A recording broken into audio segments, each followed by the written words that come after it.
Ngenes, Demokrat ngotot pasangkan AHY dengan Anies, tapi dicuekin Anies dan Paloh.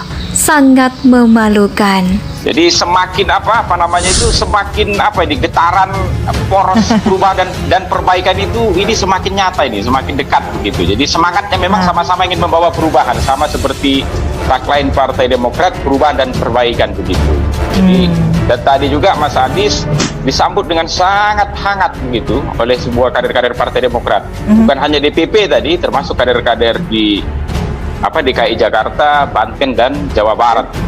Siapapun capres-cawapresnya yang ketika dia memang berpotensi menang ke depan, kemudian mampu memberikan perubahan, perbaikan bangsa ke depan, itu target utama PKS. Dan kemudian bagaimana nanti adalah menteri-menteri yang akan terbentuk setelah menang adalah menteri-menteri terbaik dari anak bangsa kita, bisa melakukan perbaikan ke depan. Iya atau tidak, dan termasuk pengumuman siapa kira-kira yang akan mendampingi Anies Baswedan. Tentu yang ditunggu itu adalah Anies berpasangan dengan AHY. Tapi yang terjadi itu adalah ya ini semacam orang yang cinta lama bersemi kembali, CLBK. Ini saling puji, ada chemistry. Dan harapannya adalah nanti tokoh-tokoh yang bisa tampil ikut dalam kontestasi adalah memang figur-figur yang bisa merepresentasikan perubahan dan perbaikan. Karena itu juga lah misalnya pertemuan kemarin dengan Mas Anies ini kan juga bagian dari upaya untuk menyatukan energi Mbak, untuk perubahan dan perbaikan.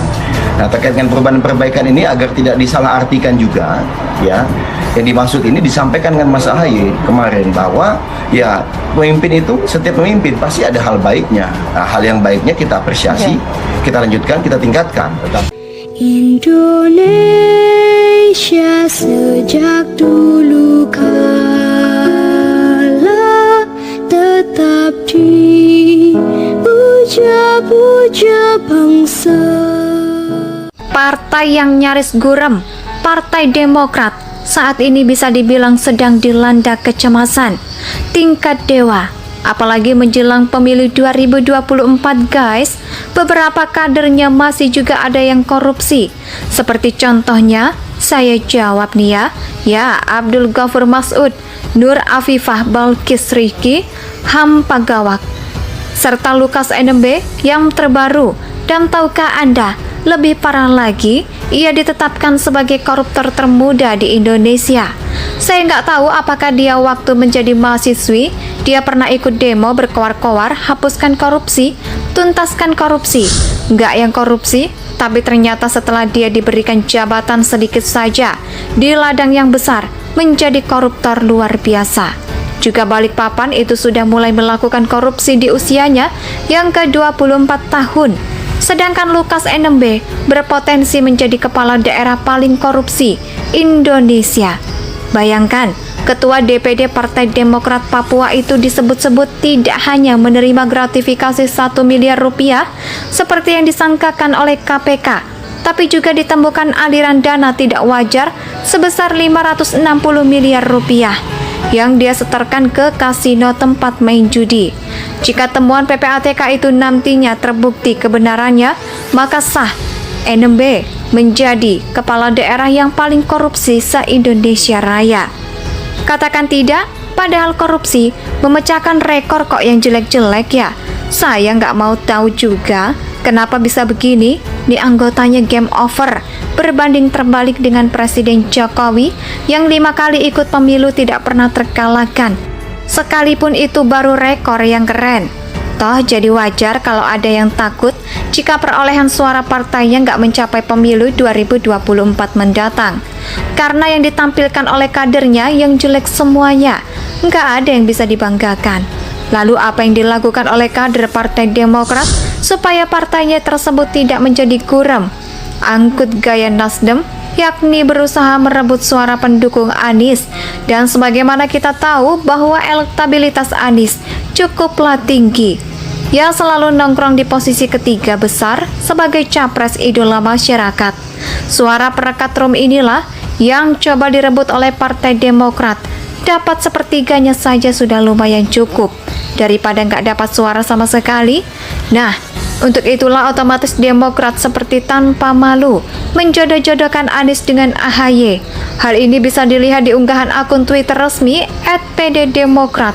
Semoga dari silaturahmi di Jumat yang berkah ini menjadi pembuka jalan menuju Indonesia yang lebih maju, lebih baik, dan lebih berkeadilan bagi seluruh rakyat Indonesia, bangsa serta negara tercinta.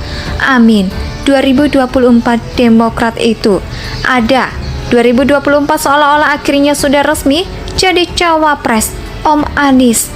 Padahal masa depan putra SBY itu juga masih sangat suram.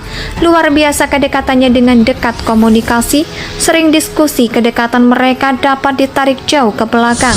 Saat AHY masih di militer, akhirnya bertemu di berbagai acara, salah satunya adalah acara talk show di forum. Inilah chemistry yang mencoba meyakinkan Nasdem dan Anies sendiri bahwa AHY adalah cawapres terbaik untuknya. Begitupun dengan hasil survei turut ditampilkan di akun Twitter Partai Demokrat. Berdasarkan hasil survei Republik Institute, pasangan Anies AHY unggul di Pulau Jawa dengan perolehan elektabilitas sebesar 28,7%.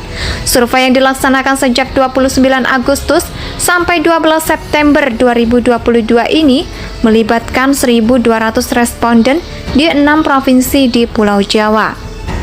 Demikian penjelasannya, lagi-lagi tagar Anies AHY 2024.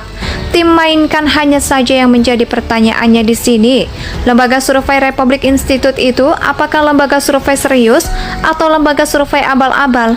Karena seperti yang pernah dimuat di media Detik, ada 33 lembaga survei yang terdaftar di KPU, tapi tidak ada nama lembaga itu. Artinya apa? Lembaga ini memang tidak terdaftar di KPU. Jadi wajar kalau kemudian ada netizen yang meragukan hasil surveinya. Partai yang nyaris gurem, Partai Demokrat, saat ini bisa dibilang sedang dilanda kecemasan tingkat dewa. Apalagi menjelang pemilu 2024 guys, beberapa kadernya masih juga ada yang korupsi. Seperti contohnya, saya jawab nih ya Abdul Ghafur Mas'ud, Nur Afifah Balkis Riki, Ham Pagawak, serta Lukas NMB yang terbaru. Dan tahukah Anda, lebih parah lagi, ia ditetapkan sebagai koruptor termuda di Indonesia. Saya nggak tahu apakah dia waktu menjadi mahasiswi, dia pernah ikut demo berkoar-koar, hapuskan korupsi, tuntaskan korupsi. Nggak yang korupsi, tapi ternyata setelah dia diberikan jabatan sedikit saja di ladang yang besar, menjadi koruptor luar biasa. Juga Balikpapan itu sudah mulai melakukan korupsi di usianya yang ke-24 tahun. Sedangkan Lukas NMB berpotensi menjadi kepala daerah paling korupsi Indonesia.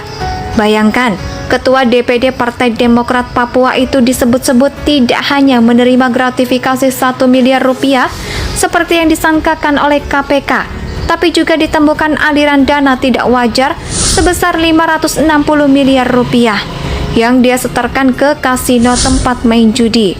Jika temuan PPATK itu nantinya terbukti kebenarannya, maka sah NMB menjadi kepala daerah yang paling korupsi se-Indonesia Raya.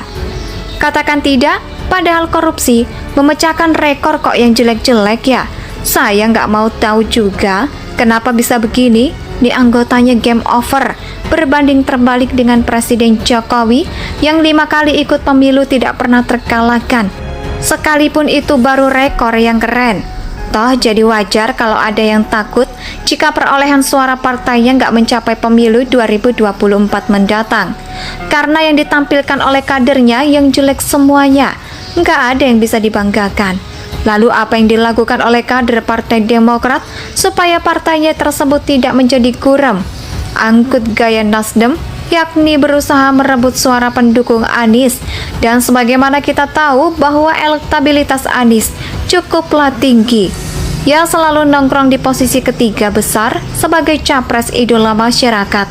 Suara perekat rum inilah yang coba direbut oleh Partai Demokrat. Dapat sepertiganya saja sudah lumayan cukup daripada nggak dapat suara sama sekali. Nah, untuk itulah otomatis Demokrat seperti tanpa malu menjodoh-jodohkan Anies dengan AHY. Indonesia Indonesia tanah air beta, pusaka abadi nan jaya.